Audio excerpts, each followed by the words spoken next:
አንድ ቪዲዮ ላሳይ፣ ከዛ በኋላ ወደ ትምህርታችን እንሄዳለን። ገስት መላክ ትችላላችሁ። እሺ መግባት ትችላላችሁ። በድምጽ ብቻ ላሰማችሁ። ከዛ ሐሳብ ላንሳ፣ የተወሰነ ሐሳብ እናንሳ እዚህ ቪዲዮ ላይ ትንሽ ማለት ስላለብኝ ማለት ነው።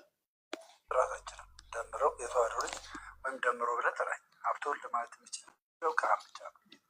እኔ ሀብተወልድ ብለህ ነበረ። ድምፁ ይሰማል? ድምፁ ይሰማል? ማይሰማ ከሆነ ማይክ እንድከፍት። እሺ ቪዲዮ ልክፈት። በትልቁ ኛለሁ። እሺ ይሰማል ወንድምነት? እሺ ኤርሚዬ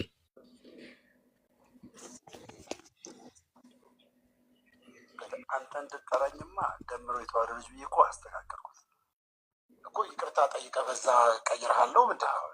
ትታረማለህ። አሁን ለምንድን ነው ንገረኝ። ምክንያቱ ካህን ብቻ ስም የሚጠራው ለምንድን ነው?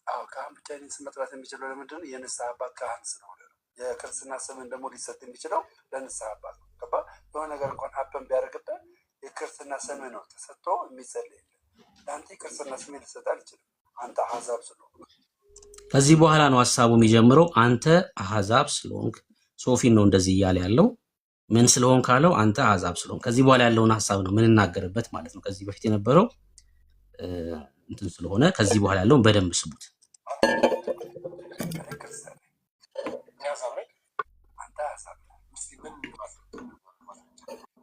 በክርስቶስ ኢየሱስ ክርስቶስ ስላልተባለ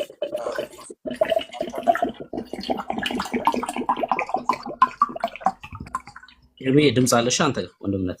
እሺ ውሃ እየቀዳ። እሺ ድምፁ አይሰማም በደንብ እንትን አለ። እሺ አንዴ ቆይ እንትን ላድርገው።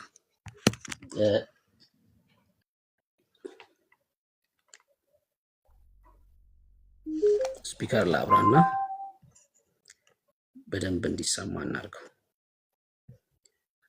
እሺ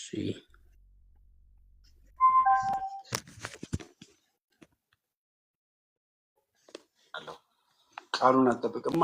ምክንያቱም ምን ማለት ነው? ዮሐንስ ወንጌል 8:31 ላይ ልክ እንዳንተ ክርስቶስን የሚያምኑ አሉ፣ ግን ምን የማይሉ ናቸው? እነሱ ቃሉን የማይጠብቁ ናቸው።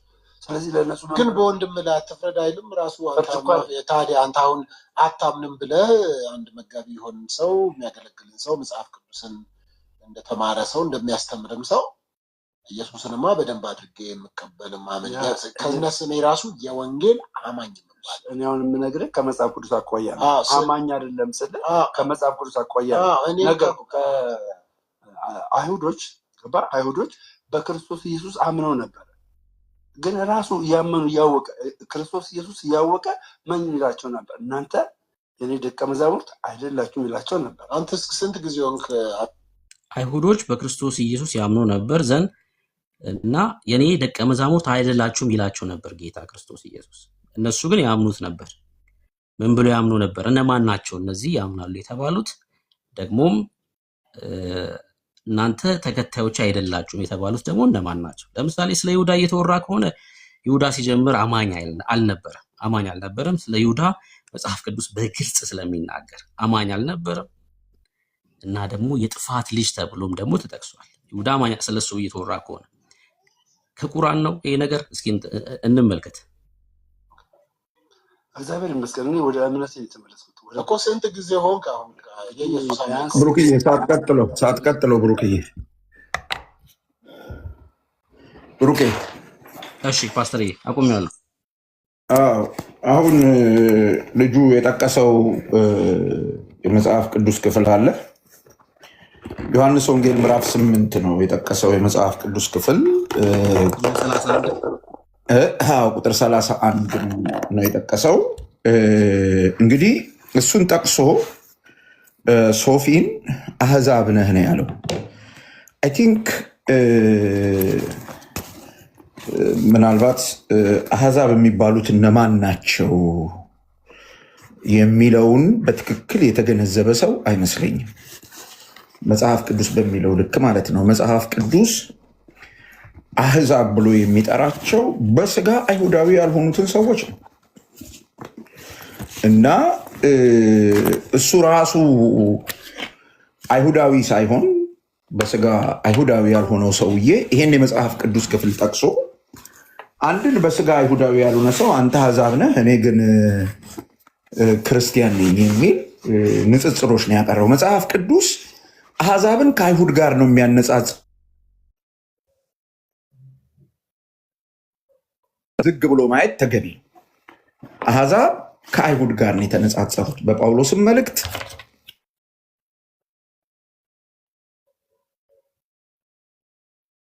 ተገቢ ነው ለማለት ነው። ረገጥ እያረክ እያስረዳህ ለፍ። እሺ እንቀጥል። አዎ አንድ ሀሳቡን ለማንሳት ነው እንጂ በደንብ ነው እሱ ላይ ነው እኔም ማውራት የፈለግኩት።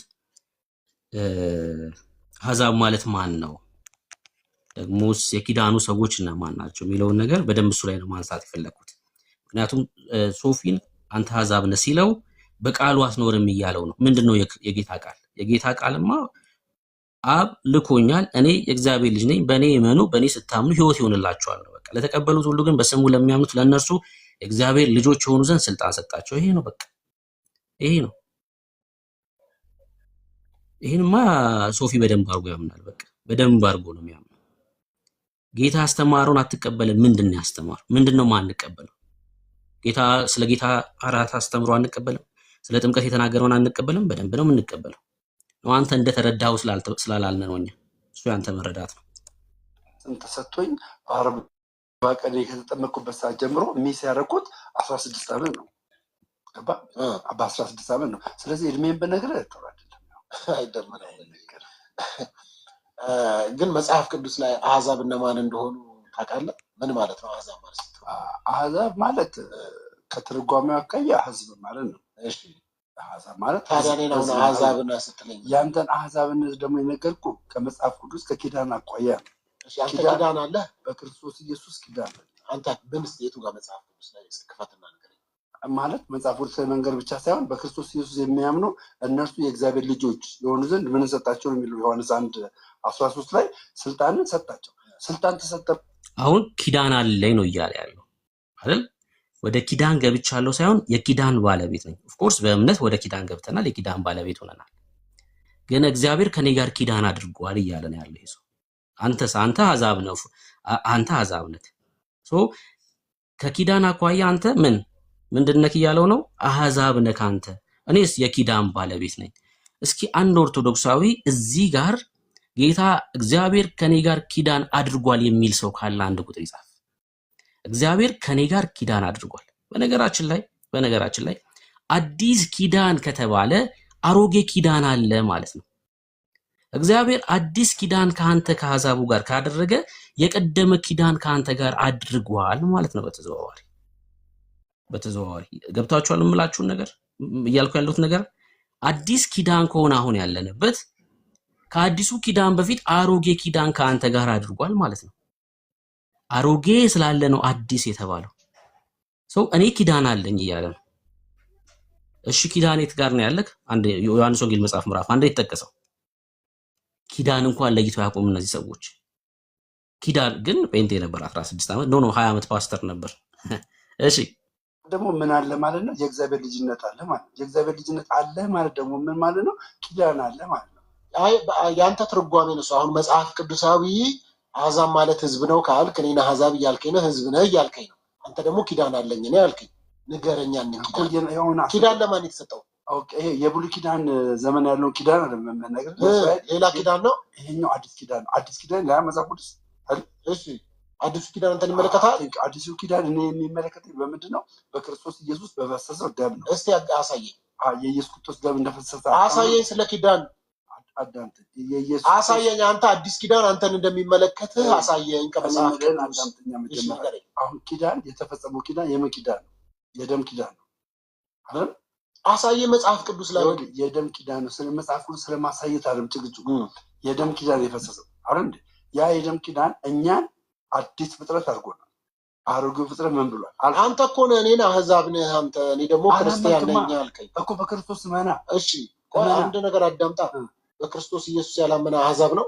በክርስቶስ ኢየሱስ ያላመነ አሕዛብ ነው። ማን የቱ ጋር መጽሐፍ ቅዱስ ነው? አዎ ምን አለ መሰለህ፣ አሁን በክርስቶስ ኢየሱስ ያላመነ አሕዛብ ነው። ለምሳሌ ጌታ ክርስቶስ ኢየሱስን አሁን አይሁዳውያን አልተቀበሉትም። እሱ የእግዚአብሔር ልጅ ነው ብሎ አላመነው። የኪዳን ግን ባለቤት ናቸው እነዚህ ሰዎች አይደል? የኪዳን ባለቤት ናቸው። እሺ እኔ ሀሳቦችን ላንሳ። ለምሳሌ አህዛብ ኪዳን አለው ብሎ የሚያምን ሰው በነገራችን ላይ ይሄን ውይይት ሙሉን የሰማሁትና ሶፊን ሳላደንቀው አላልፍም። በዚህ ውይይት ማለት ነው በጣም በዚህ ልክ በቃ ያሉበትን ነገር ማሳየት በራሱ በጣም ጥሩ ነው። 20 ዓመት ፓስተር የነበረ ሰው ነው ይሄ ሰውዬ ማለት ነው። በሱ ንግግር ማለት ነው። እውነት ነው እያልኩ አይደለም። አሁን ነገር ብሩክዬ ወይ ፓስተር ይሄ ሰውዬ 20 ዓመት ፓስተር ነበረ። ቤተክርስቲያኒቱ ይሄን አረጋግጣለች ወይስ እሱ ወጥቶ በሚዲያ ስለተናገረ ነው? አይ ቦሌ መድኃኔዓለም ቤተክርስቲያን መድረክ ላይ ቆሞ መምህር ጳውሎስ የተባለው ሰው 20 ዓመት ፓስተር የነበረውን ሰው ወደ ቤቱ መልሰነዋል ብሎ እልል ሲያስብል የነበረው እንጂ የፓስተር ያ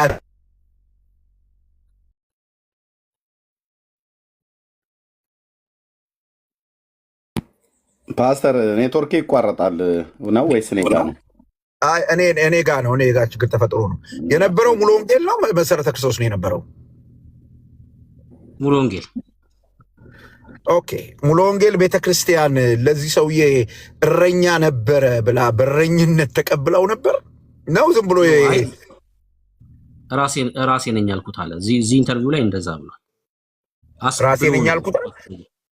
በቃ ይሄ እኮ ውሸታም ሰውዬ ነው። አየህ፣ እና ይሄ በጣም ያሳዝናል። ይሄንን የሚያምኑ ሰዎች ናቸው የሚያሳዝኑኝ። በአደባባይ እንደፈለገው ይዋሻል፣ በአደባባይ የፈለገውን ይናገራል። ለህዝብ ያለውን ንቀት ታያለህ። እሺ ኦኬ ቀጥል። ስለዚህ አንተም 20 ዓመት ፓስተር ነበረ አትበለው። እንዲህ ብለህ ሪኮግናይዝ ልታደርገው አይገባም።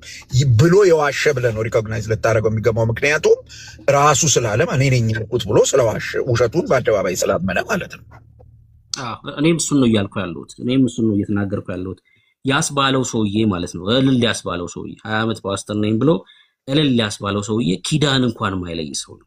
በእውነት ነው የምላችሁ። ኪዳን እንኳን አሁን እነዚህ ሰዎች ሄዱ ከዛ ኦርቶዶክስ ሆኑ እና 20 ዓመት እንደዚህ ፓስተር ነበርን ብለው ያስወራሉ። የምሬ ነው። 3 ዓመት ቁጭ ብለህ በስርዓት ደህንነት ብትማር ይሄን መለየት አትቸገርም ነበር። ፓስተር መሆን አይጠበቅብህም። 3 ዓመት ቁጭ ብለህ የደህንነት ትምህርት፣ የክትትል ትምህርት፣ የአገልግሎት ትምህርት ቁጭ ብለህ ብትማር ይሄ በጣም እዚህ ውስጥ እኮ ያሉ ልጆች እኮ በደንብ የሚረዱ እኮ በቅርብ ጌታን ያገኙ ልጆች ማለት ነው። እሺ ስለቀደመው ኪዳን እናወራ። እድሜ የምትለው ነገር አለ? ማይክ ክፍት ነው? የለም። አይ ቀጥሉ። ቀደም ፓስተር አይሰማም ብዬ ስላልኩ ነው። ቀጥሉ። እሺ አሁን ሶፊን ምን እያለው ነው ያለው? አንተ አሕዛብ ነህ፣ እኔ ግን አሕዛብ አይደለሁም። ከኪዳን አንጻር አንስተን ስንናገር ይሄም ሰው ሶፊም ኢትዮጵያን ናቸው። አዎ አሕዛብ ነን። ይሄ ሰውዬ እስራኤላዊ አይደለም፣ ሶፊ ደግሞ ኢትዮጵያዊ ስለሆነ እንደዛ አይደለም። ሁለቱም እዚህ ኢንተርቪው ላይ የምንመለከታቸው ሰዎች ኢትዮጵያን ናቸው። ከእስራኤል ውጪ ያለው ህዝብ በሙሉ የኪዳን ባለቤት አይደለም።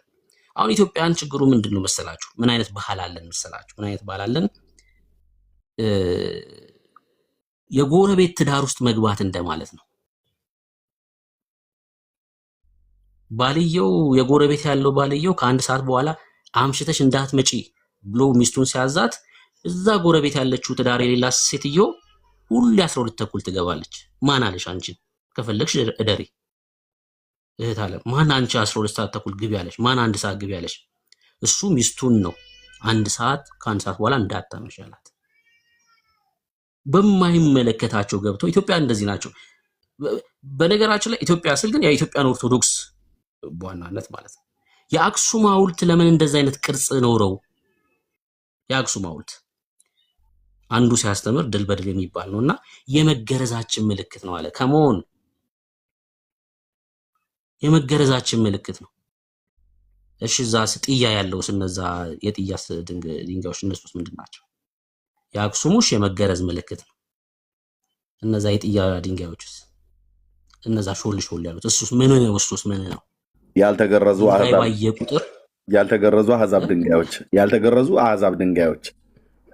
ያልተገረዙ አሕዛብ ድንጋዮች ድንጋይ ባየ ቁጥር ወንድም አለ የመገረዛችን ምልክት ነው ይላል። አህዛብ ነህ ማለት ነው። ኦኬ ምን እያልኩ ነው? አህዛብ ነህ። ኪዳን ያለው እግዚአብሔር ይኸውልሽ ፈጣሪሽ ባልሽ ነው የተባለው በኢሳይያስ መጽሐፍ ምዕራፍ 54 ላይ ለእስራኤል ነው። ኪዳን አድርገዋል ማለት ነው። ስለኛ ሲናገር ስለ ኢትዮጵያ ብቻ አይደለም ይሄን እምላችሁ፣ ከእስራኤል ውጪ ስላለ ህዝብ በሙሉ ማለት ነው። እንደዚህ ይላል። የቀደመውን ኪዳን ማንሳት ተገቢ ስለሆነ ወደ አዲሱ ኪዳን ከመምጣታችን በፊት እንደዚህ ይላል። ተመልከቱ አንዴ በክርስቶስ ኢየሱስ ማመን መብራቱ ከፍርድ ነፃ ያወጣል። በደንብ እንዲታያችሁ። በክርስቶስ ኢየሱስ አለማመን ፍርደኛ የሆኑ ሰው እንደዚህ ይላል። ተመልከቱ። አንቺ ያልወለድሽ መካን ሆይ ኢሳይያስ መጽሐፍ ምዕራፍ 54 ዘምሪ፣ አንቺ ያላማጥሽ ሆይ እልል በይና ጩኺ ይላል። ያልወለድሽ ተብላለች አሕዛብ፣ ያላማጥሽ ተብላለች አሕዛብ። ባል ካላት ይልቅ ያችሁ ቅድም በጎረቤት ትዳር ያልኳችሁ ይሄ ነው። ባል ካላት ይልቅ ፈት የሆነችቱ ልጆች በዝተዋል ይላል እግዚአብሔር። ምን ካላት ይልቅ? ባል ካላት። እነዚህ የኪዳን ህዝቦች ናቸው። የቀደመው ኪዳን ባለቤት እነዚህ ናቸው። አንተስ ያልወለድሽ። ጳውሎስ በነገራችን ላይ በገላትያ መጽሐፍ ምዕራፍ 4 ላይ በነቢያት እንደዚህ ተብሎ ተጽፏል ብሎ በገላትያ መጽሐፍ ምዕራፍ 4 ከቁጥር 21 እስከ 30 ድረስ ሲናገር ይሄን ጥቅስ አንስቶ ይናገራል። ስለ እስራኤል ሲናገርስ እንደዚህ ይላል። ተመልከቱ። ፈጣሪሽ ባልሽ ነው፣ ስሙም የሰራዊት ጌታ እግዚአብሔር ነው። የእስራኤል ቅዱስ ታዳጊሽ ነው፣ እርሱም የምድር ሁሉ አምላክ ይባላል። ፈጣሪሽ ይሄ ኪዳን ነው ይውላችሁ፣ ኪዳን ነው ይውላችሁ፣ በደም የሆነ ኪዳን። ሴቶች እዚህ ውስጥ ያላችሁ ሴቶች ያላገባችሁ ስለ ድንግልና ታውቃላችሁ አይደል? ስለ ድንግልና ለምን ይመስላችኋል ደም የሚፈሰው? ዝም ብላችሁ ከትዳር በፊት ያገኛችሁት ሰው ጋር አትተኙ፣ እንዳትተኙ። እግዚአብሔር ያለምንም አይደለም እኮ እንደዛ አይነት ነገር ሲፈጥር ያለምንም አይደለም የተፈጠረው። ከጋብቻ ባልሽ ጋር ያን ስታደርጊ ደም ይፈሳል። ኪዳን ነው። እሺ በደም የሆነ ኪዳን ማለት ነው። ዝም ብለሽ ካገኘሽ ወንድ ጋር ከጋብቻ በፊት የምትተኙ አይደለም ማለት ነው። ተጠንቀቁ ሴቶች፣ ያላገባችሁ ሴቶች። ኪዳን ነው። እሺ እሱ ከባልሽ ጋር ስተኝ በደም የሆነ ኪዳን ነው። በቀደመው ኪዳን የሆነው ከዚሁ ህዝብ ጋር የቀደመውን ኪዳን ካደረገው ህዝብ ጋር እግዚአብሔር ምን አለ?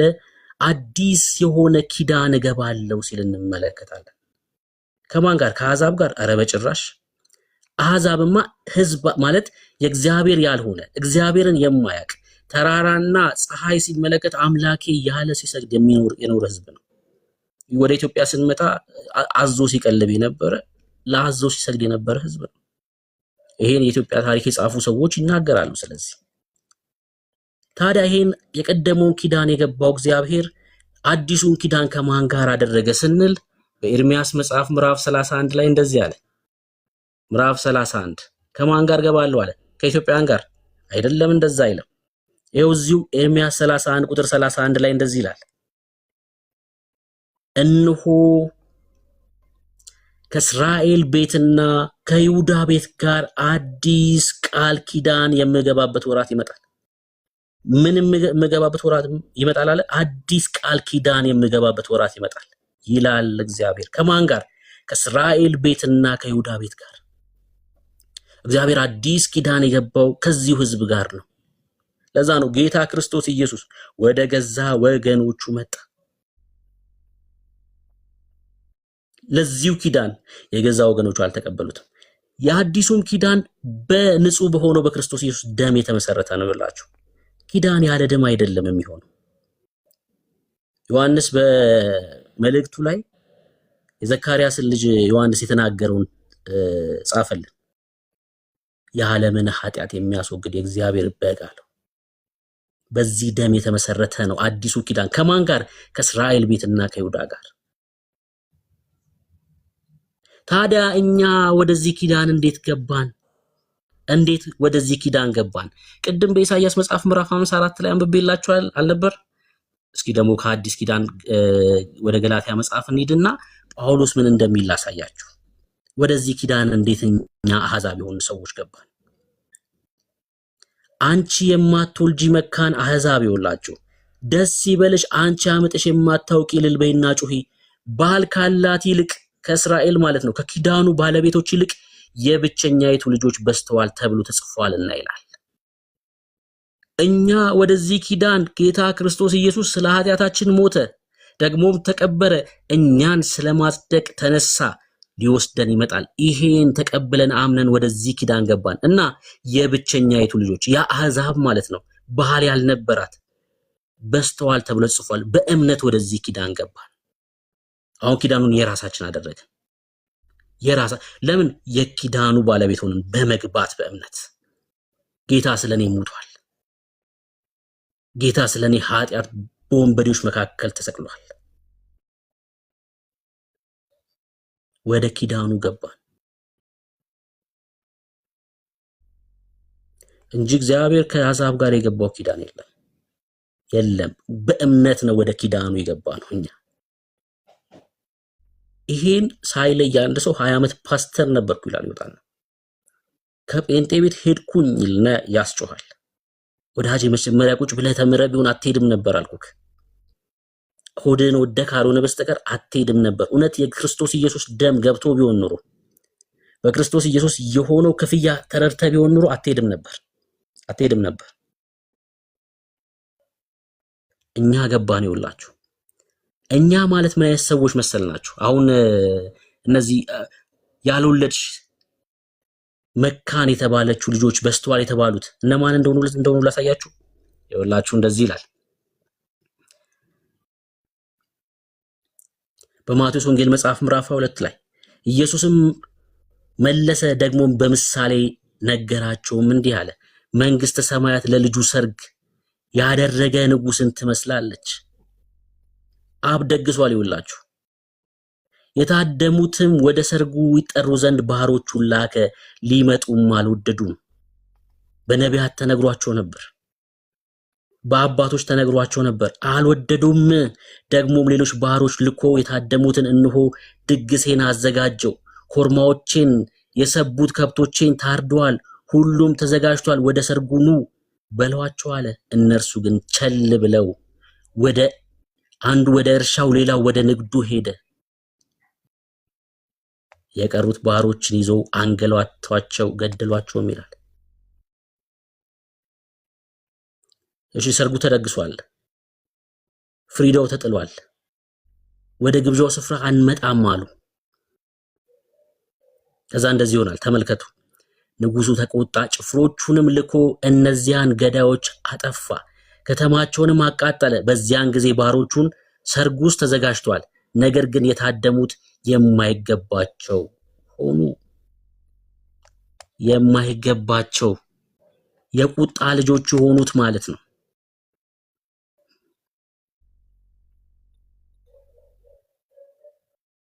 እንግዲህ ወደ መንገድ ወደ መተላለፊያ ሄዳችሁ ያገኛችሁትን ሁሉ ወደ ሰርጉ ጥሩ አለ። ገዳዩንም ማለት ነው፣ ደፋሪውንም ማለት ነው፣ ሌባውንም ቀማኛውንም ማለት ነው።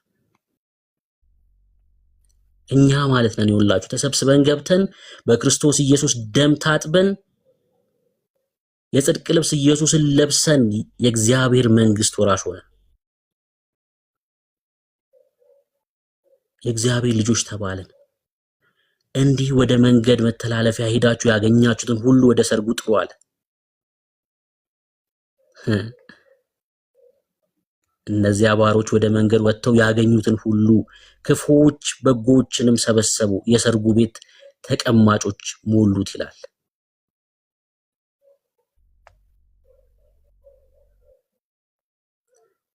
የጽድቅ ልብሳችን ኢየሱስ ገላትያ መጽሐፍ ምዕራፍ 3 ቁጥር 27 ላይ እንደሚናገር ነውራችን የሸፈነ ኢየሱስ ክርስቶስ በእምነት በኩል ሁላችሁ የእግዚአብሔር ልጆች ናችሁ ካለ በኋላ የተጠመቃችሁ ሁላችሁ ክርስቶስን ለብሳችሁታል ይላል። የጽድቅ ልብስ ነው ኢየሱስ፣ ነውራችን የሸፈነልን እሱ ኢየሱስ ነው። እና ምን ይላል? ንጉሱም የተቀመጡትን ለማየት በገባ ጊዜ በዚያን የሰርግ ልብስ ያለበሰ አንድ ሰው አየና ወዳጄ ሆይ አለው። ልክ እንደነዚህ አይነት ሰዎች ማለት ነው፣ ተቀላቅለው የገቡ ሰዎች ማለት ነው። ኢየሱስን ሕይወት ያላደረጉ ሰዎች፣ በእውነተኛ እምነት ወደ ግንዱ ያልተገጠሙ ሰዎች ማለት ነው። የሰርግ ልብስ ሳትለብስ እንዴት ወደዚህ ገባ ተቀላቅለክ?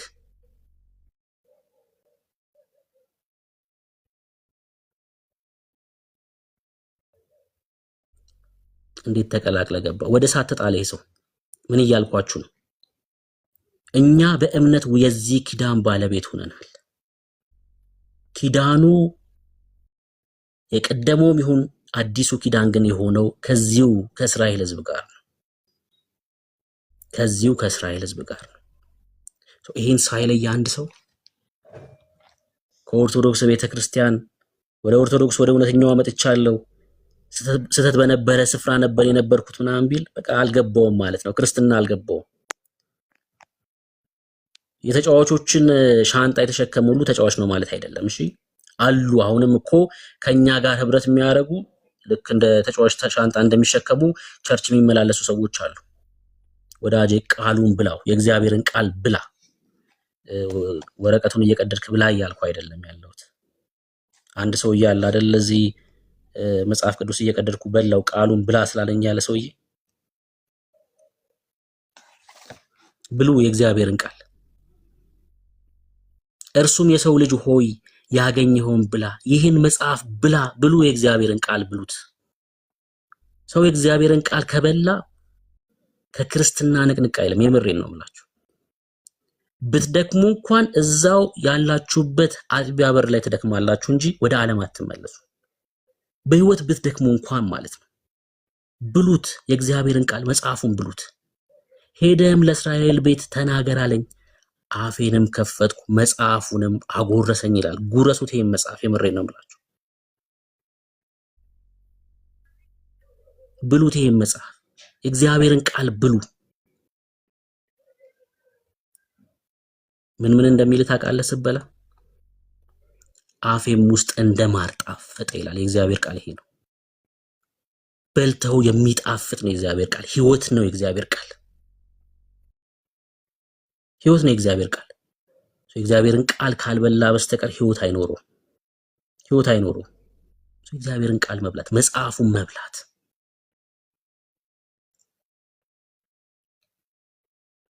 ያኔ በቃሉ ላይ ትተከላለህ። በእውነተኛው እምነት ላይ በክርስቶስ ላይ ያለ እምነት ጽኑ ይሆናል። የትኛውም ነገር መጥቶ አያንገዳግድም። እግዚአብሔር ልጅ ስለመሆን ጥርጣሬ አይገባም። ቅዱሱ መንፈስ ለመንፈስ ይመሰክራል። የተቀበልከው ያ ቅዱሱ መንፈስ እውነተኛውን የእግዚአብሔር ቃል ይመግብሃል። እውነተኛውን ጎዳና ያሳይሃል። ይሄን ቃል እያብራራ ያስተምርሃል። በቃ አለቀ። ክብር ለኢየሱስ ይሁን። ያውኑ ቪዲዮ ሌላ ጊዜ እንሄድበታለን። በደንብ ሙሉን እያነሳን ማለት ነው። ሙሉን ቪዲዮ እያየን እየተነሱትን እያንዳንዱን ሐሳቦች እያነሳን እንሄድበታለን። ወደ ዛሬው ርዕሳችን እንሄዳለን። ኤርምሻ እንደዛ ይሻላል ነው የምትለው ነገር አለ? መጀመሪያ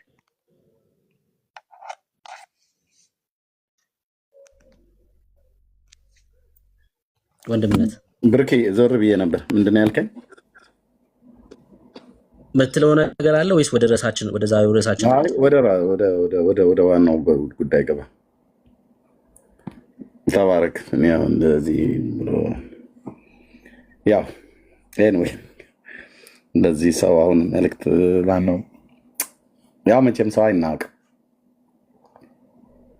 እየሰማሁት ነበረ እንዳልኩና እኔ መጽሐፍ ቅዱስን አንብቡ ወንድሞቼ፣ እናቶች። እዚህ ያላችሁ ሰዎች ነገ ተመለስን ሄድን ብላችሁ ልትሉ ብዙ ሄያጆች ልትኖሩ ትችላላችሁ። ፊተኞች ኋለኞች፣ ኋለኞች ፊተኞች ተብሎ የተባለው ቃል የሚፈጸምባችሁ ሰዎች ልትኖሩ ትችላላችሁ። በወንጌላውያን አማኞች ሰርክል ውስጥ ግን ካላችሁ እግዚአብሔር በእውቀት ድሆች እንድንሆን አላደረገንም እና የእውቀቱን ባለጠግነት ሰጥቶናል። ሰው ከጌታ መንፈስ ይማራል፣ ቅድመ ወንድምነት እንዳለው። በቤተክርስቲያን ደግሞ አገልጋዮች፣ ፓስተሮችን፣ አስተማሪዎችን፣ ወንጌል ሰባኪዎችን አስቀምጧል። ያለመስማታችን ችግር ያለመማራችን ችግር ካልሆነ በስተቀር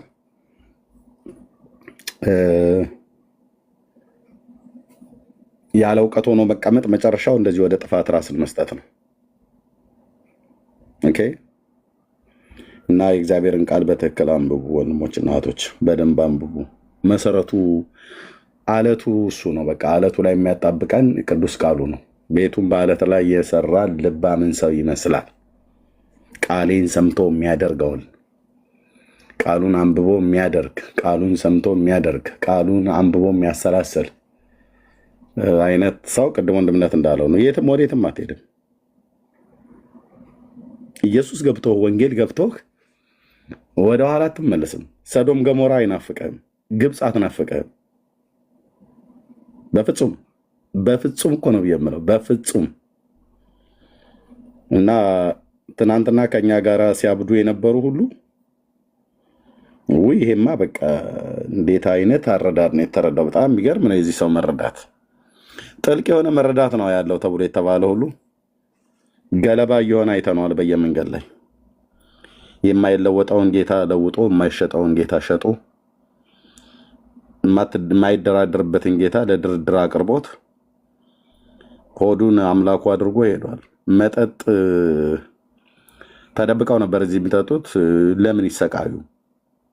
አዩኝ አላዩኝ ሙሉ ወንጌል አዩኝ አላዩኝ ምን ዳይን አስጠበሰኝ። አማኑኤል አዩኝ አላዩኝ መሰር ክርስቶስ አየኝ። ሽማግሌው አየኝ። የቤተክርስቲያን ሽማግሌ የኳየር መሪው አየኝ አላየኝ አይተዋል አላየኝም። ምን አበሳይን አስጠበሰኝ። አንድ ፊት ሁኑ ለምን ወደሚጠጡት አልቀላቀልምና አልዘፈቅበትም ነው። ይሄ ነው እየሆነ እያየን ያለ ነው። ኦኬ ወደዛ ስትሄድ ለአምልኮ ስዕል፣ ለሆድህ መጠጥና መብል ነው የሚሰጡ። ዓለም እንደዚህ የምታደርግ ይሄ ነው እያየን ያለ ነው። መማር ጥሩ ነው። ሪፖርት አለው ቤቱ ላይ አይዶን ነው ሪፖርት አለው ቤቱ ላይ። ኮፒ ሊንክ ሼር አድርጉት። ተባረኩ። ወንድምነት ወደ ዛሬው ሀሳብ ላይ መግባት ትችላለህ። ተናስቼው ስለነበር በዛውም አንድ ሀሳብ ሳላነሳ ባልፍ ይቆጨኛል። ሕዝቅኤል 3 ከተነሳ ዮሐንስ 6 መነሳት አለበት። እሷን ብቻ ባጭሩ 2 ደቂቃ ብቻ ስጡኝና ልናገር። እንግዲህ ዮሐንስ ወንጌል መጽሐፍ ምዕራፍ 6 ስለ ጌታ እራት ያወራል የሚሉ ሰዎች አሉ። አንዳንድ ወንድሞቻችን ከጌታ እራት ጋር አገናኝተው ዮሐንስ 6ን ሲፈቱ እንመለከታለን። እስኪ ከዚህ ቃል ጋር አንድ ላይ አድርጌ ላሳያችሁ።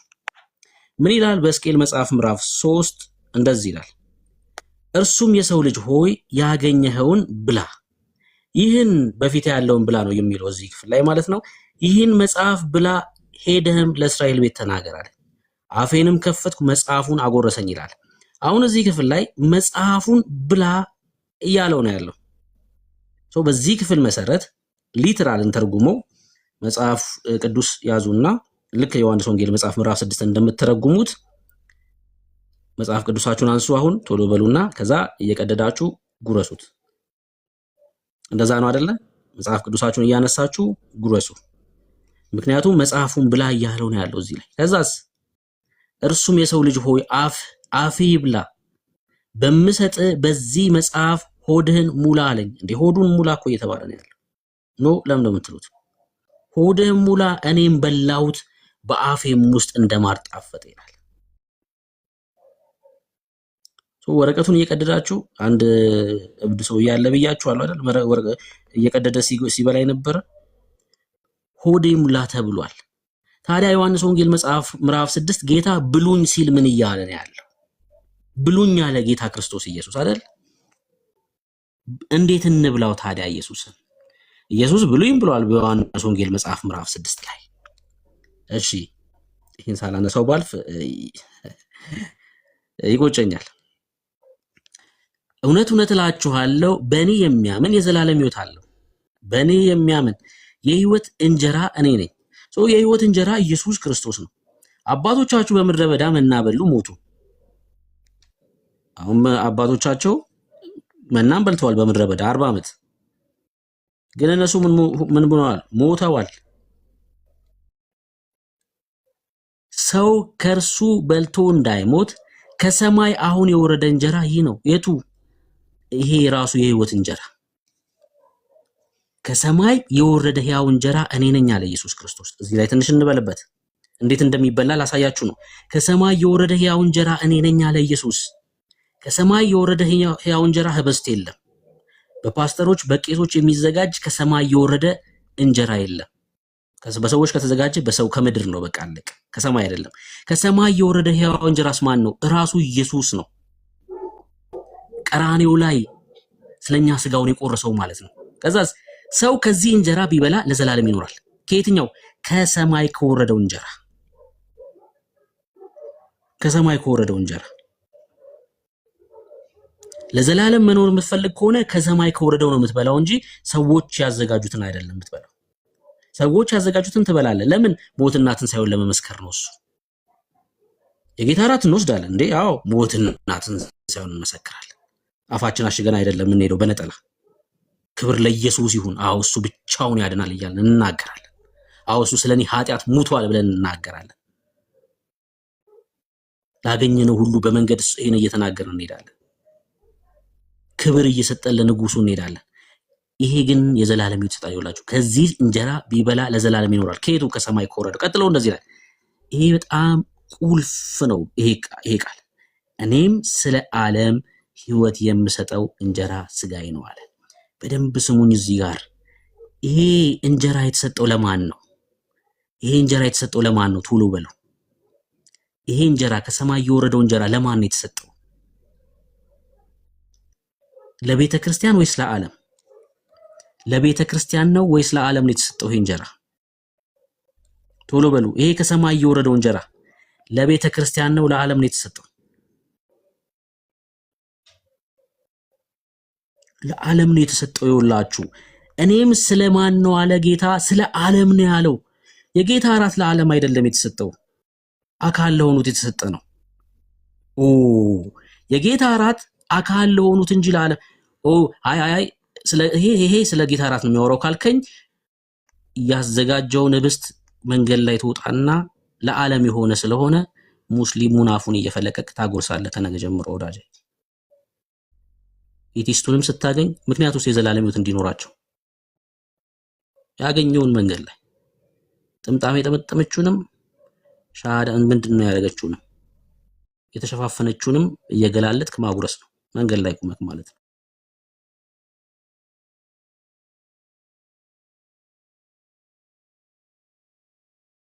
መንገድ ላይ ቁመክ ማለት ነው።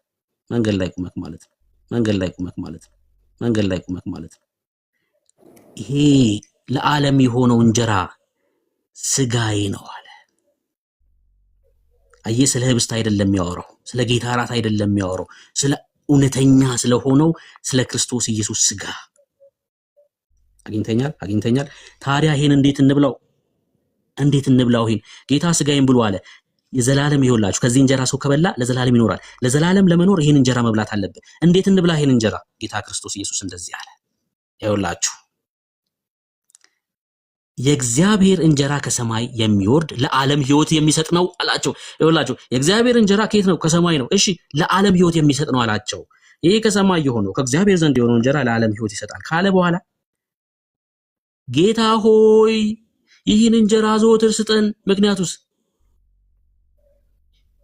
ለዓለም ሕይወት ስለሚሰጥ ዘወትር እንብላው ይሄን እንጀራ መብላት ትፈልጋላችሁ አለ ጌታ ክርስቶስ ኢየሱስ።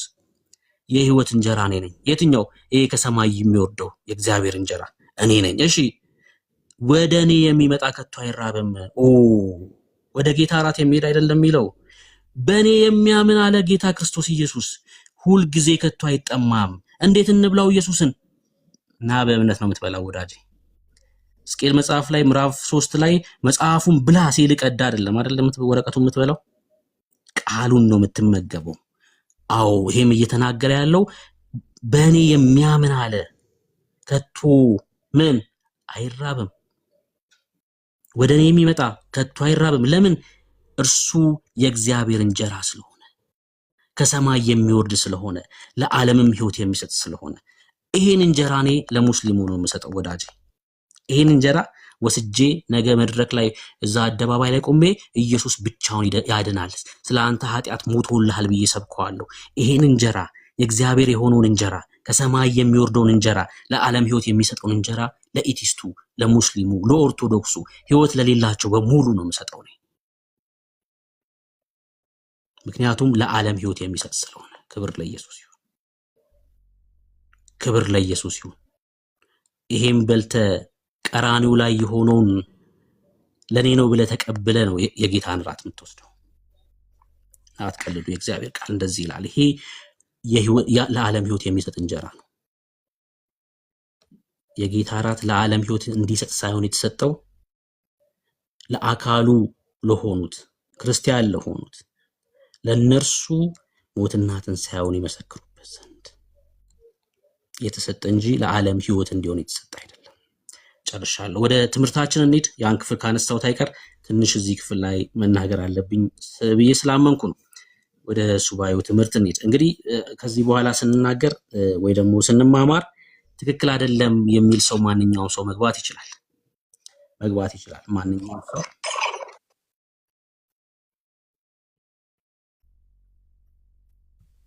ገብቶ መወያየት ይችላል። እንግዲህ ስለ ሰባው ሱባኤ ስንማማር በዋነኝነት መመልከት ያለብን ለማን ይሄ ሰባው ሱባኤ ለማን ተነገረ፣ በምንስ ምክንያት ተነገረ፣ ሰባው ሱባኤ ሲያልቅ ምን ይፈጠራል፣ ምን ይከሰታል የሚለውን ነገር ማየት ያስፈልጋል። በዋነኝነት ምን አልኳችሁ? ለማን ተነገረ፣ ለምንስ ምክንያት ተነገረ፣ ሰባው ሱባኤ ሲያልቅስ ምን ይፈጠራል የሚለውን ነገር ማንሳት አስፈላጊ ነው። ወደ ኤርሚያስ መጽሐፍ እንሄዳለን። ትንቢተ ኤርሚያስ መጽሐፍ ምዕራፍ 29 ላይ አንድ ቁልፍ የሆነ ቃል እናገኛለን። ኤርሚያስ ማለት በ13 ዓመቱ ነብይ የሆነ ነው። በደንብ ስሙኝ። ኤርሚያስ በ13 ዓመቱ ነው ነብይ የሆነው። ኤርሚያስ ነብይ የሆነው ደግሞ ከክርስቶስ ልደት 640 ዓመት በፊት ነው። መነግራችሁን ቁጥሮች በደንብ ጻፏቸው። እሺ፣ ከዚህ በኋላ ለምን እንነጋገረው ነገር መሰረት ስለሚሆኑ የምናገረውን ቁጥሮች በደንብ ያዟቸው። ኤርሚያስ በ13 ዓመቱ ነብይ ሆኗል። ደግሞም ምን አልኳችሁ? ከክርስቶስ ልደት 640 ዓመት በፊት ነበር ነብይ የነበረው። ኤርሚያስ ነብይ በነበረበት ሰዓት እጅግ በጣም የምወደው አንድ ንጉስ ነበር፣ ዮሲያስ የተባለ። ዮሲያስ በ8 ዓመቱ ነበር ንጉስ የነበረው። ምን ማለት መሰላችሁ? እሺ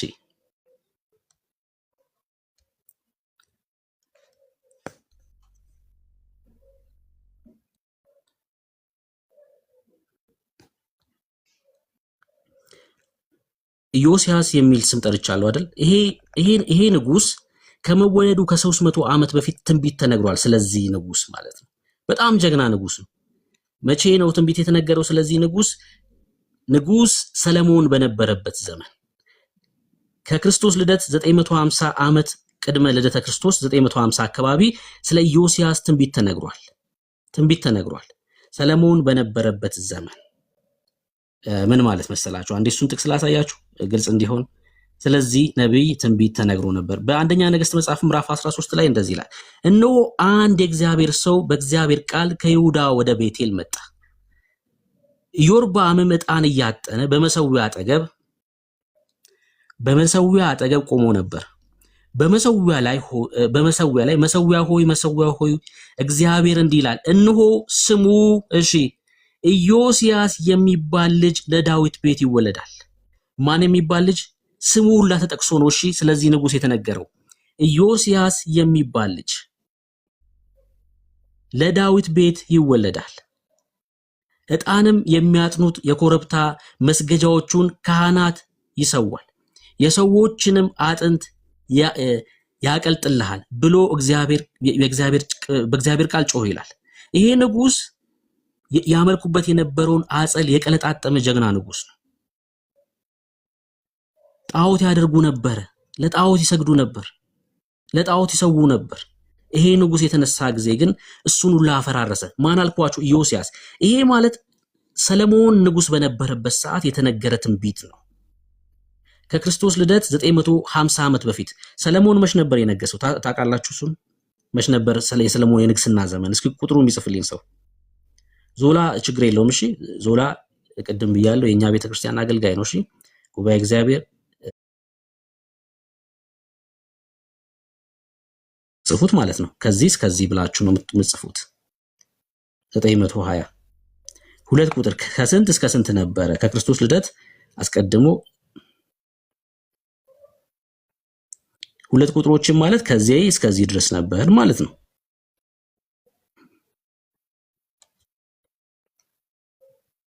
ማን አለ? ማን አለ የሚጽፍ? እሺ አንቆይ አይደለ? ከ970 አትርሱ። ከ970 እስከ 930 ነበር የሰለሞን የንግስና ዘመን። ለ40 ዓመት ነው። ይኸውላችሁ ሳኦል 40 ዓመት ነው። ሳኦል 40 ዓመት ነው። ዳዊት 40 ዓመት ነው። ሰለሞን 40 ዓመት ነው። ሳኦል ከ1050 እስከ 1010፣ ዳዊት ከ1010 እስከ 970፣ ከ970 እስከ 930 ሰለሞን። ከዛ ልጁ የሰለሞን ልጅ ሮብዓም መጣ። ሮብዓምና ኢዮርብዓም ተጣሉ። እስራኤል ለሁለት ተከፈለ። 10ሩ ነገድ ወደ ላይ ሆነ፣ 2ቱ ነገድ ደግሞ ወደ ታች ማለት ነው። ሮብዓምና ኢዮርብዓም የሰለሞን ልጅ ማለት ነው። እሺ ስለዚህ አሁን ወደዛ ሐሳብ ከመሄዳችን በፊት ምን ይላል? ስለዚህ ስለ ኢዮስያስ ትንቢት ተነገረ። አሁን ኢዮስያስ ከ300 ዓመት በኋላ ተወለደ። ተመልከቱ፣ ከ300 ዓመት በኋላ ኢዮስያስ ተወለደ። ኢዮስያስ መንገስ በጀመረ ጊዜ የ8 ዓመት ልጅ ነበር ይላል። የ8 ዓመት ልጅ ነበር። በኢየሩሳሌምም 31 ዓመት ነገሰ። በዚህ ኢዮስያስ ንጉስ በነበረበት ሰዓት ነብይ የነበረው ኤርሚያስ ነው። ኤርሚያስ ነብይ ነበር። ኢዮስያስ ይሄ ንጉስ ማለት ድንቅ ነገር ያደረገ ንጉስ ነው። በዚህ ሰዓት ታቦቱ ነበር። ባለፈው ስለ ታቦቱ አንስተን ኢትዮጵያ ታቦት መጥቷል የሚለው ተረት እንዴት እንደፈረሰ አሳይቻችኋለሁ አይደል? አይተናል። ኤርሚ በጣም ብዙ ጊዜ ስለዚህ ነገር ተናግሯል። አሁን ምን ልላችሁ ነው? ወደ ኤርሚያስ መልእክት እንሂድ። ወደ ኤርሚያስ ትንቢት እንሂድና ኢዮስያስ በነበረበት ሰዓት ንጉስ ማለት ነው ኤርሚያስ ስለ እስራኤል የተናገረውን ትንቢት እንመልከት። ቁጥር 10 እግዚአብሔር እንዲህ ይላል፣ 70 ዓመት በባቢሎን በተፈጸመ ጊዜ እጎበኛችኋለሁ። ይሄ ማለት ከክርስቶስ ልደት 640 ዓመት በፊት ነው።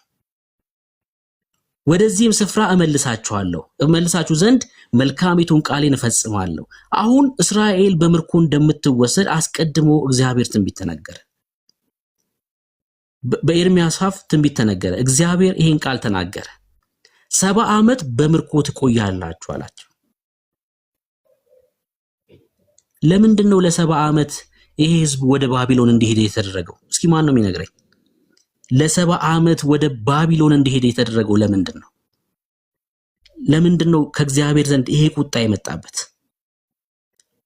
በሰለሞን የተሰራው ቤተ መቅደስ እስኪፈርስ እስኪቃጠል ድረስ ሀገራቸው እስክትወድም ድረስ ይሄ የሆነባቸው ለምን ይመስላችኋል? ለምን ይመስላችኋል? ማን ነው የሚጽፍልኝ? ለ70 ዓመት በባቢሎን ነበሩ እነዚህ ሰዎች። ለምንድን ነው? ዴስቲኒ ተባረክ ሰንበት አይደለ? እግዚአብሔር እንደዚህ ብሏቸው ነበር አስቀድሞ 6 ዓመትን ረሱ፣ በሰባተኛው ዓመት ለምድሪቱ እረፍት ስጧት ብሎ እግዚአብሔር ተናግሮ ነበር። በደንብ ሰምታችሁኛል የተናገርኩትን። 6ቱን ዓመት ረሱ፣ 7ኛውን ዓመት ለእግዚአብሔር ምድሪቷን እረፍት ታድርግ። 7ኛው ዓመት አይታረስም ማለት ነው። 7ኛው ዓመት አይታረስም። ይሄ ህዝብ ግን ለእግዚአብሔር ሳይታዘዝ ቀረ። 7ኛውንም ዓመት አረሰ። ተመልከቱ።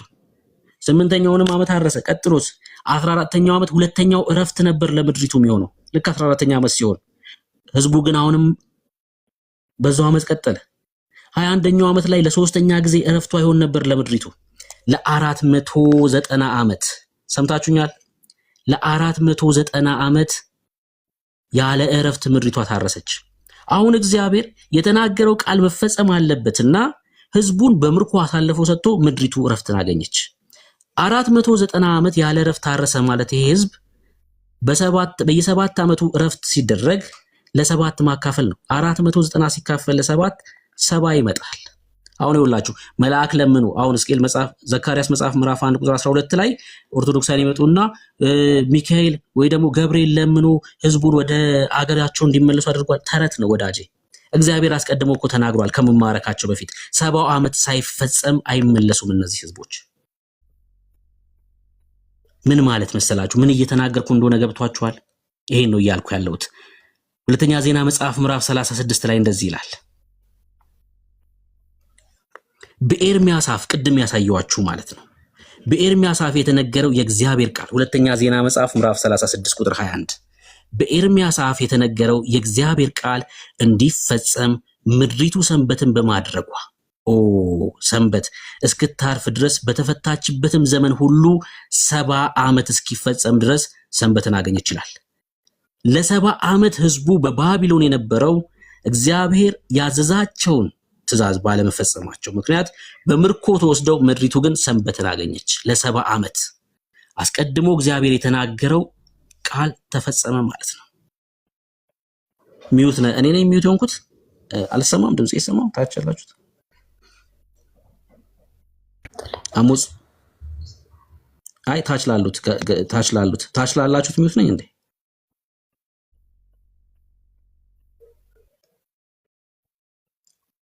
እሰማለሁ። በቃ አሞጽ አንተ ጋር ነው ችግሩ። እሺ ለ70 ዓመት በምርኮ ተወሰደ። አሁን በደንብ ስሙን። ይሄ ቃል የተፈጸመው እነ ዳንኤል በነበሩበት ዘመን ነው። 4 አበይት ነቢያት ከሚባሉት መካከል ኢሳይያስ፣ ኤርሚያስ፣ ሕዝቅኤልና ዳንኤል ናቸው። ኢሳይያስ የነበረው እነ ዖዝያን ንጉስ በነበሩበት ሰዓት ከክርስቶስ ልደት 720 ዓመት በፊት ነበር። ኤርሚያስ ደግሞ ኢዮስያስ ንጉስ በነበረበት ዘመን አሁን እንዳልኳችሁ ከ640 ልደተ ክርስቶስ በፊት ነበር። እሺ ሕዝቅኤልና ዳንኤል ደግሞ የነበሩት በዚህ በምርኮ ሰዓት ነበር። ወደ ምርኮ ከተወሰዱት መካከል አንደኛው ዳንኤል ነው፣ ሁለተኛው ሕዝቅኤል ነው። በመጀመሪያው ዙር ከተወሰዱት መካከል ደግሞ አንደኛው እና የመጀመሪያው ዳንኤል ነው። በመጀመሪያው በምርኮ ሲወሰዱ ወጣቶች ሆኑ የተማሩ መልከ መልካም የሆኑትን መርጦ ነበር የወሰደው። በ3 ዙር ነው ህዝቡ ተማርኮ ወደ ባቢሎን የሄደው። ሲመለሱም በ3 ዙር ነው የተመለሱት። ሲሄዱም እንደዛው። ዳንኤል በቤተ መንግስት ውስጥ ይኖር ነበር። ሕዝቅኤል ደግሞ በህዝቡ መካከል እየዞረ እግዚአብሔር እንዲህ ይላል እያለ የሚናገር ነብይ ነበር። ሁለቱም የታልኳችሁ በባቢሎን ነበሩ። ከክርስቶስ ልደት 586 አካባቢ እነ ዮአኪንና እነ ሴዴቅያስ በነበሩበት ጊዜ ማለት ነው ናቡከደነጾር መጥቶ ይሄን ህዝብ ማርኮ ወደ ባቢሎን ወሰዳቸው። አሁን ወደ ዋናው ወደ ሰባው ሱባኤ ጉዳይ ልንመጣ ነው ማለት ነው። ተማርኮ ተወሰዱ። ለእግዚአብሔር ታማኝነታቸውን ያሳዩበት ቦታ ነው። እነ ዳንኤል በጣም ነው የምወደው የዳንኤልን ትንቢት መጽሐፍ፣ እጅግ በጣም ደጋግሜ ያነበብኩት ሳስተምረው እጅግ በጣም መንፈሴ የሚረሰርስበት መጽሐፍ ማለት ትንቢተ ዳንኤል መጽሐፍ ነው። በባቢሎን ሳለ የተጻፈ መጽሐፍ ነው። በአርማይክና በሂብሩ ቋንቋ የተጻፈ መጽሐፍ ነው። ከምዕራፍ 1 እስከ ምዕራፍ 7 ድረስ፣ ከምዕራፍ 1 እስከ ምዕራፍ 6 ድረስ በአርማይክ ቋንቋ፣ ከምዕራፍ 7 ጀምሮ እስከ ምዕራፍ 12 በሂብሩ ቋንቋ ነው የተጻፈው። በባቢሎን ምርኮ በነበረበት ሰዓት ዳንኤል አንድ ጸሎትን ጸለየ። ትንቢተ ዳንኤል መጽሐፍ ምዕራፍ 9። አሁን ወደ ዋናው ሐሳብ ልንመጣ ነው። ይሄን ከማንሳቴ በፊት ግን አንዳንድ ነገሮችን ማንሳት ፈልጋለሁ። ለምሳሌ ምዕራፍ 2 ላይ ናቡከደነጾር ህልምን እንዳለምን ይነግረናል መጽሐፉ። አስጨናቂ ህልም ተመልክቶ ነበረ። የሀገሩን አዋቂ የሚባሉትን ሰዎች ጠንቋዮችን ሰብስቦ ህልሜን ከነፍቹ አሳውቁኝ አላቸው። አትቀልድ ነው ያሉት። አትቀልድ፣ ይሄን ሊያደርግ የሚችል ማንም የለም። ባይሆን ህልምህን ንገረንና ፍቹን እነግርሃለን አሉት። ሁሉንም ሊያስገድላቸው ነው የተነሳው። ነገር ግን የዳንኤል አምላክ ከዳንኤል ጋር ነበርና እድል እንዲሰጣቸው እነ ዳንኤል ጠይቀው ከ3 ወጣቶች ጋር በእግዚአብሔር ፊት ጸለዩ። ለዳንኤልም መልእክቱ መጣለት፣ ህልሙ ከነፍቹ ተገለጠለት እና በጣም ወደው ቃል ይሄን ነው። በሰማይ ያለ አምላክ ሚስጥርን ገላጭ ነው ብሎ ዳንኤል ጸለየ። ለእግዚአብሔር ክብር አመጣ። ናቡከደነጾር በዳንኤል ፊት ሰገደ ይላል። በሰማይ ያለ አምላካችን፣ በእኛ ውስጥ ያለ አምላክ እሱ ሚስጥርን ገላጭ ነው። ቋጠሮን የሚፈታ አምላክ ነው።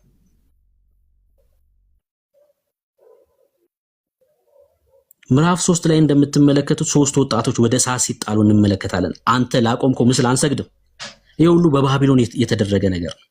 አንተ ላቆምከው ምስል አንሰግድም ብለው ወደ እቶን እሳት ሲጣሉ፣ የጣሉት ሰዎች በወላፈኑ ሲሞቱ፣ በእምነት ወደ እሳት ውስጥ የተወረወሩት ህፃናቶች ግን ወጣቶች ግን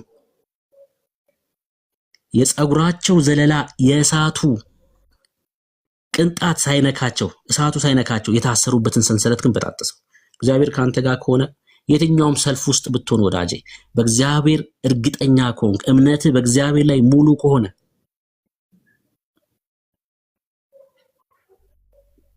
ማንም ቢገፋክ ማንም ቢያሳድድ አንተ በእግዚአብሔር ታመን ታመልጣለህ። በእግዚአብሔር ታመን የጣሉ ሰዎች በአንተ ይገረማሉ። ምዕራፍ 4 ራሱ ናቡከደነጾር ህልም አይቶ ወደ አውሬነት የተቀየረበት ምዕራፍ 5 ይመጣና ማኔ ቴቄል ፋሬስ የሚለው ቃል በደም የተጻፈበት በግድግዳው ላይ። ምክንያቱስ ከባቢል ከዛ ከእስራኤል ማርከው ያመጡትን ንዋየ ቅዱሳት ስላረከሱት ጠጡበት ይላል። በክብር ተቀምጦ የነበረውን እና በዛው ቀን ነው እና ዳንኤልን ጠራውና ምንድነው ፍቺው አለው። ዛሬ ትሞታለህ አለው። በአብቅቶልሃል፣ በቃ ዛሬ መሞቻክ ነው አለው። ሞተ ዛሬ የዛኑ ቀን። ምዕራፍ 6 ጋር ስንመጣ ዳንኤል በአንበሶች ጉድጓድ ስለመጣሉ ይነግረናል። አይገርምም? በአንበሳ ጉድጓድ ተጠለ፣ በአንበሶች ጉድጓድ ተጠለ። አንበሳን ምንድነው የሚባለው? ቆንጆ ፎም ኢትዮጵያ ውስጥ ተንተርሰተኛል። እግዚአብሔር ካንተ ጋር ከሆነ አባቴ የአንበሳን አፍ ይዘጋልሃል። አንተ በእግዚአብሔር እርግጠኛ ሁን ወዳጅ። ምዕራፍ 7 ጋር ይመጣና ዳንኤል የራሱን ራእይ ሲመለከት እናያለን። ምዕራፍ 7 እና ምዕራፍ 8 ትልልቅ ሐሳቦችን ይዛል። ምዕራፍ 7 ስለ አንቲክራይስት ያወራል። ሊትል ሆርድ ስለተባለው ማለት ነው። በደንብ ስሙ። ምዕራፍ 7 ላይ አስፈሪ አውሬ ከሆነችው በሮም መንግስት ከተመሰለው ላይ ወይ ደግሞ 11 ቀንዶች ካሏት ላይ ከ11 ቀንዶች 3ቱ ቀንዶች ሲሰበሩ ይመለከታል። ከ8ቱ ቀንዶች መካከል በአንደኛው ላይ ትንሽዬ ቀንድ በቀለ ይላል። እሱ አንቲክራይስት ነው። ምዕራፍ 7 ዳንኤልን ስንማማር በደንብ ተማምረናል። ከዛ ምዕራፍ 8 ጋር ይመጣል። ምዕራፍ 8 ጋር ደግሞ ሌላ ህልም ይመለከታል ዳንኤል። ይሄንም በደንብ ተማምረናል። በመጀመሪያው ከተገለጠልኝ ራእይ በኋላ ንጉስ ብልጣሶር በነገሰ በ3ኛው ዓመት ለኔ ለዳንኤል ራእይ ተገለጠልኝ ይላል። በራእዩም ባየሁም ጊዜ በኤላም አውራጃ ባለው በሱሳ ግንብ ነበርኩ ይላል። በራእዩም አየሁ፣ በኡባል ወንዝ አጠገብ ነበርኩ። አይኖቼን አንስቼ እነሆም 2 ቀንዶች የነበሩት አንድ አውራ በግ በወንዙ ፊት ቆሞ ነበር። 2 ቀንዶች የነበሩት አውራ በግ። ይሄ የባቢሎንን መንግስት የሚወክል ነው።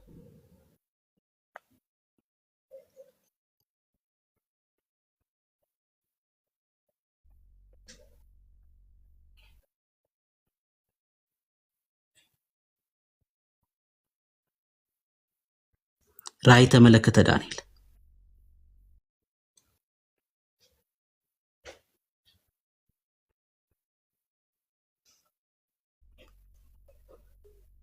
እዚህ ክፍል ላይ ሌላ ሊትል ሆርን እንመለከታለን። ምዕራፍ 7 አንቲክራይስት ብያቸዋለሁ። ምዕራፍ 8 ግን አንቲክራይስት ሳይሆን አንቲኦኮስ ኤጲፋኔስ ነው። ምን ማለት ነው? ወደ ሰሜን ወደ ደቡብ በቀንዱ ሲጎሽም አየሁ። አራዊትም ሁሉ ይቋቋሙት ዘንድ አልተቻለም። ከእጁም የሚያድን አልነበረም። እንደ ፍቃዱም እያደረገ ራሱን ታላቅ አደረገ። እኔም ስመለከት እነሆ ከምዕራብ ወገን አንድ አውራ ፍየል ይውላችሁ በምድር ሁሉ ፊት ወጣ፣ ምድርንም አልነካም። ለፍየሉም በአይኖቹ መካከል አንድ ታላቅ ቀንድ ነበረው። ይሄ ማለት የግሪክ መንግስት ነው።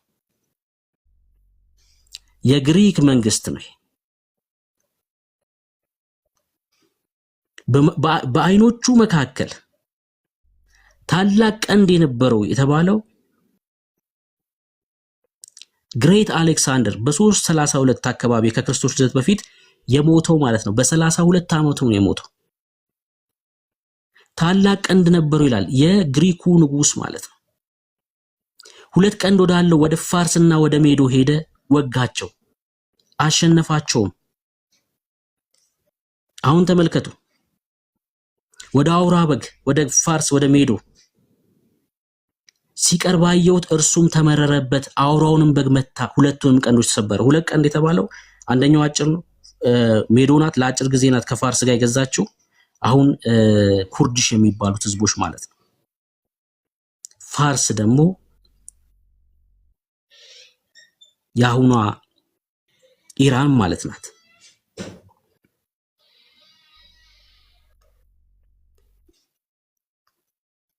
አውራውን ፍየል ራሱን እጅግ ታላቅ አደረገ፣ በበረታም ጊዜ ታላቁ ገንድ ተሰበረ ይላል። ግሬት አሌክሳንደር በ32 ዓመቱ ሞተ። ግሬት አሌክሳንደር ከሞተ በኋላ 4 ቀንዶች በዚህ ፍየል ላይ በቀለ። እነ ሴሉከስ ማለት ናቸው አራቱ ጀነራል ግሪክን የመሩት። እነ ፒቶሎሚ፣ እነ ላስማከስ፣ እነዚህ 4 ጀነራሎች ተነሱ፣ ግሪክን መምራት ጀመሩ።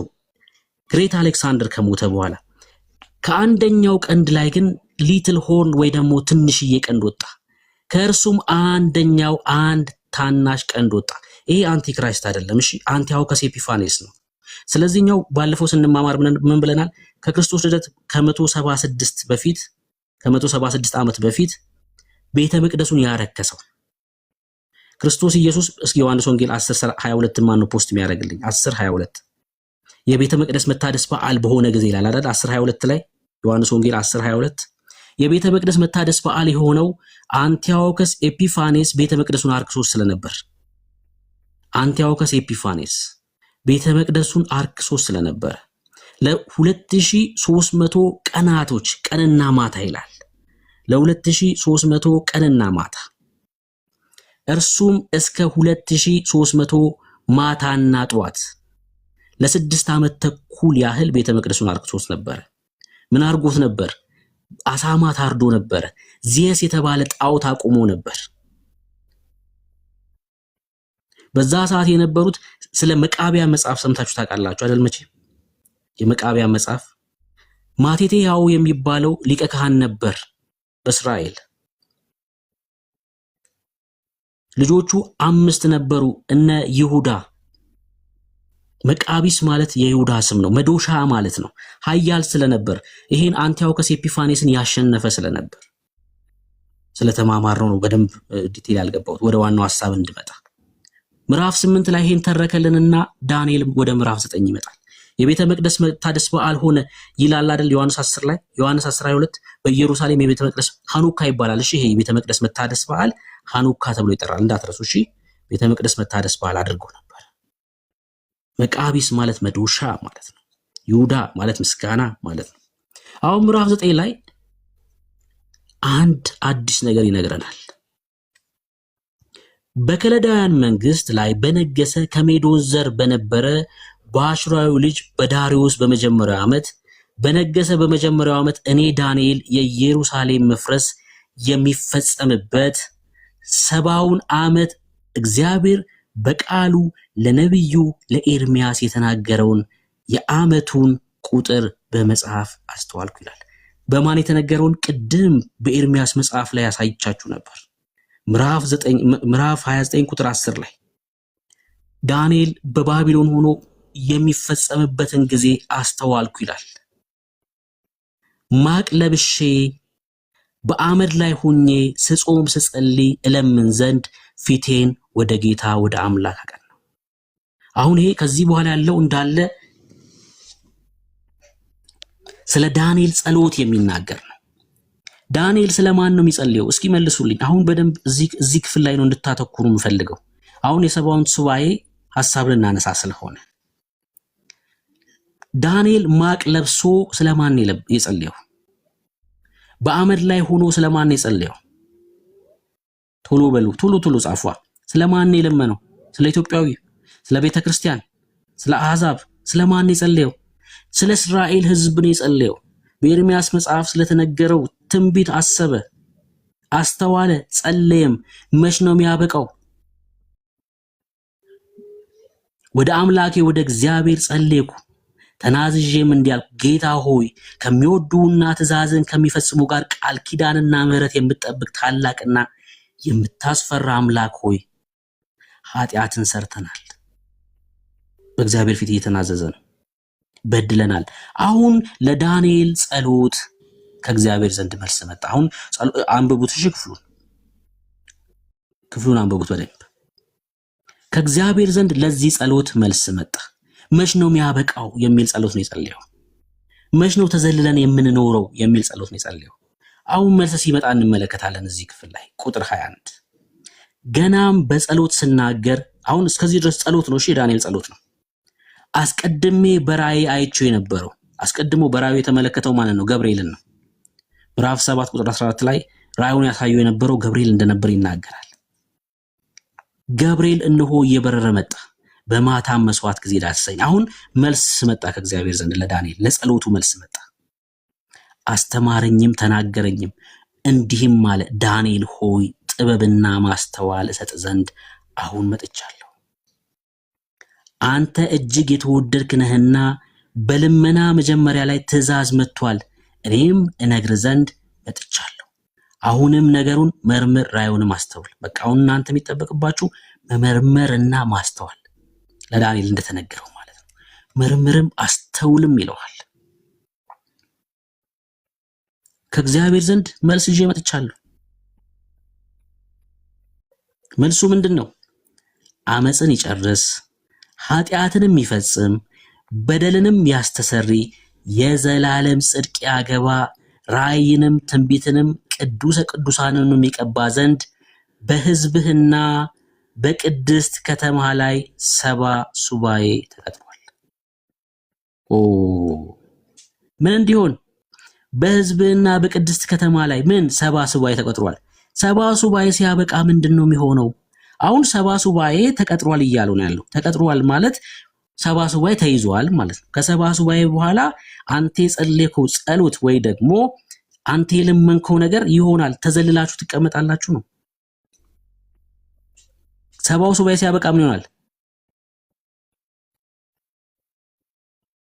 ተዘልላችሁ ትቀመጣላችሁ። ምን ማለት ነው ተዘልላችሁ ትቀመጣላችሁ ማለት? ትንቢተ ኤርምያስ መጽሐፍ ምዕራፍ 23 እንደዚህ ይላል ቁጥር 5 እነሆ ለዳዊት ጻድቅ ቁጥቋጥ የማስነሳበት። ይሄ ለዳዊት ጻድቅ ቁጥቋጥ የተባለው ኢየሱስ ነው። የእሴይ ስር ማለት ነው። የማስነሳበት ዘመን ይመጣል፣ እርሱም እንደ ንጉሥ ይነግሳል።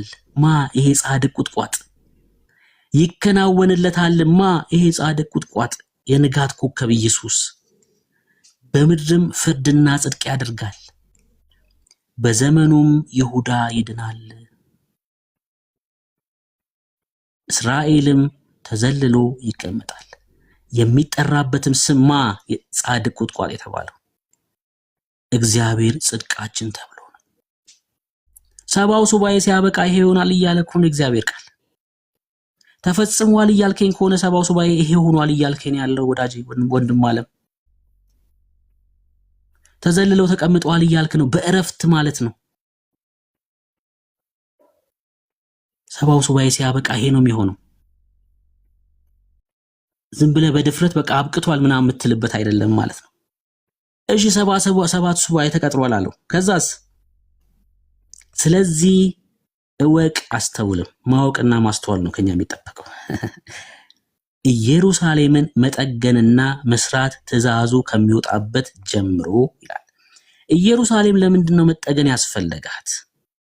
ትእዛዝስ ለምንድን ነው መውጣት ያስፈለገው? ምን ብያችሁ ነበር አስቀድሞ? ህዝቡ በምርኮ ወደ ባቢሎን ተወስዷል። ሀገራቸው ፈርሳለች። ሰለሞን የሰራው ቤተ መቅደስ ፈርሷል። በአንደኛ ነገሥት መጽሐፍ ምዕራፍ 6 ላይ የምናገኘው ቤተ መቅደስ ፈርሷል። ቤተ መቅደሱ ህዝቡ ከሀገሩ ተሰዶ ወጥቷል።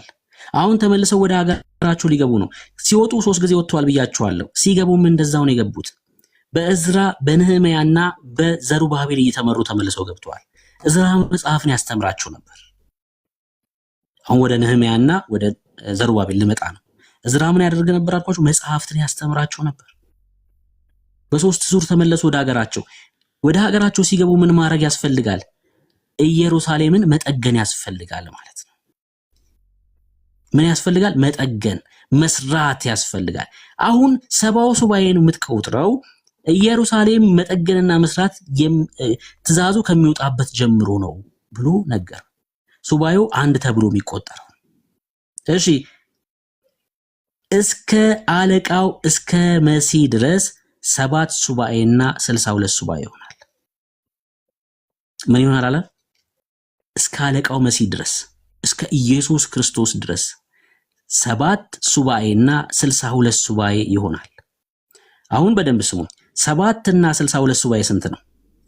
ለምንድን ነው እንደዚህ መጽሐፉ ራሱ ቆርጦ የነገረን? በደንብ እኮ በጣም እኮ ነው የሚገርመው የእግዚአብሔር ቃል። 7 ሱባኤና 62 ሱባኤ ስንት ነው? ቶሎ በሉ ስንት ነው? 7 እና 62 ሱባኤ ስንት ነው? 69 69 ሱባኤ ማለት ስንት ዓመት ማለት ነው? 69 ሱባኤ ማለት ምን ያህል ዓመት ማለት ነው? 70 ያልከው ልጅ እንዴት ነው 7 እና 62 70 የሚሆነው? 62 እና 7 ማለት 69 ነው። 69 ሱባኤ ማለት ምን ያህል ዓመት ማለት ነው? ምን ያህል ዓመት ማለት ነው? አንድ ሱባኤ 7 ዓመት ነው። እሺ 480 እንዴት ይሆናል? አይሆንም። አንድ ሱባኤ ማለት 7 ዓመት ነው። 69 ሲባዛ በ7 ነው የምታደርጉት ማለት ነው። በጣም ቀላል። አንድ ሱባኤ 7 ዓመት ነው። 70 ሱባኤ ማለት 490 ዓመት ነው። 476 እንዴት አይሆንም? እንደዛ አንድ ሱባኤ 7 ዓመት ነው ካልኳችሁ 69 ሲባዛ በ7 ነው የምታደርጉት ማለት ነው። በጣም ቀላል ነው አይደል? ስንት ይሆናል? 483 ዓመት። ልክ ነኝ? ልክ ነኝ። 490 የሚሆነው 70 ሱባኤ ነው። 485 ኧረ እናንተ ሰዎች እንዴት ነው? ኧረ ተው ታግ 7 ሲባዛ 69 483 አይደል? 483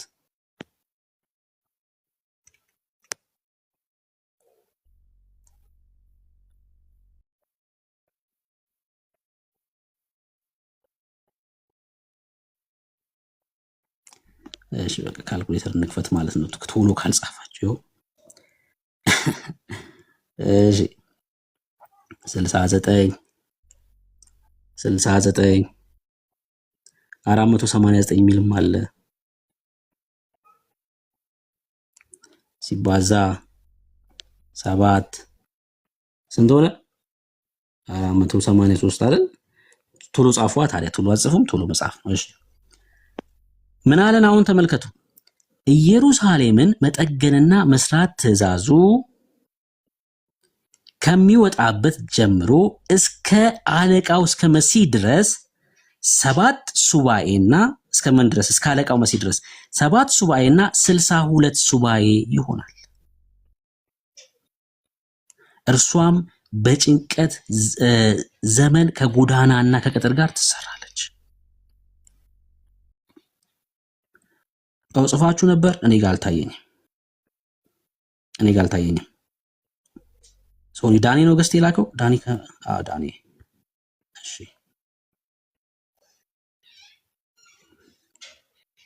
እሺ እስከ አለቃው መሲህ ድረስ እስከ መሲሁ ድረስ ስንት ሆነ? 69 ሆነ። 7 ማለት እሺ ወደሱ እሄዳለሁ። ወደሱ ሄጄ እንትን እላለሁ። አሁን ኢየሩሳሌምን መጠገንና መስራት ትእዛዙ ከሚወጣበት ሱባኤውን መቁጠር ትጀምራለህ ተብሏል። ትእዛዙ መቼ ነው የወጣው? እስኪ መጽሐፍ ቅዱስ ቼክ እናድርግ። እሺ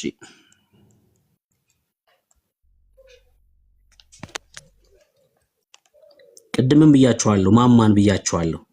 ከባቢሎን የተመለሱት እነማን ናቸው ብያቸዋለሁ። በሶስት ዙር አንደኛው ማን ነው ባልኳችሁ? እዝራ።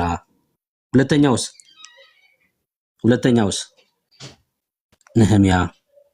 ሶስተኛውስ ዘሩባቤል። አንደኛው ማን ነው? ነህሚያ። ሁለተኛው እዝራ። እስኪ እዝራ ምን አለ እናንብበው። በኤርምያስ አፍ የተነገረው የእግዚአብሔር ቃል ይፈጸም ዘንድ በፋርስ ንጉሥ በቂሮስ በመጀመሪያው ዓመት እግዚአብሔር የፋርስን ንጉሥ የቂሮስን መንፈስ አነሳሳ።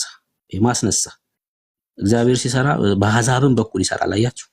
ለዛ ነው እዚህ ቲክቶክ ላይ አንዳንዴ አሕዛቦች ወይ ደግሞ ያልዳኑ ሰዎች ኢየሱስ ማለት ሲጀምሩ በቃ በእግዚአብሔር ስለሆነ ያ የሚሆነው ቶሎ ብለን ወንጌልን በዛ በኩል ማድረስ መቻል ያለብን ለዛ ነው። እድሉን ስናገኝ ማለት ነው። እድሉን ስናገኝ ይሄው የቂሮስን መንፈስ አነሳሰው ይላል። ንጉስ የቂሮስን መንፈስ አስነሳ፣ እርሱም መንግስቱ ሁሉ አዋጅ አስነገረ። ደግሞም በመጽሐፍ አድርጎ እንዲህ አለ።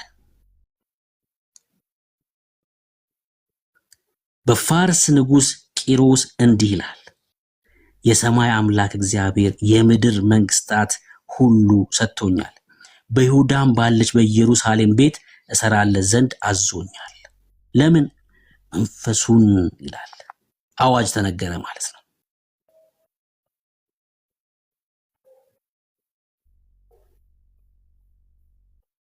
አሁን ቅጥሩ በማን ተቀጠረ? በነህምያ ተቀጠረ። ቅጥሩ የተሰራው በነህምያ በኩል ነው። ዳንኤል ምን ብሏል? ቅጥሩ ከሚሰራበት መጠገን ከሚጀመርበት ጊዜ ጀምሮ ሱባኤውን አንድ ብለህ ትቆጥራለህ። በነህምያ ቅጥሩ ተሰራ፣ ያ የፈረሰ የነበረው። እሺ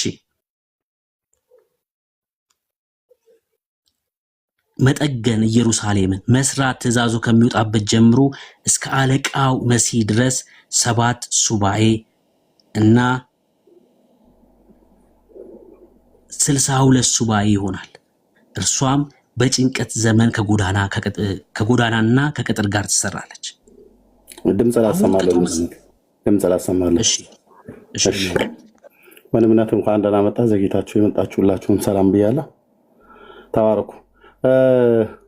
እንደው ከዚህ ካቋረጥኩ ወንድምነትን ካየሁት ወንድምነት መክፈት ትችላለህ ዳንኤ?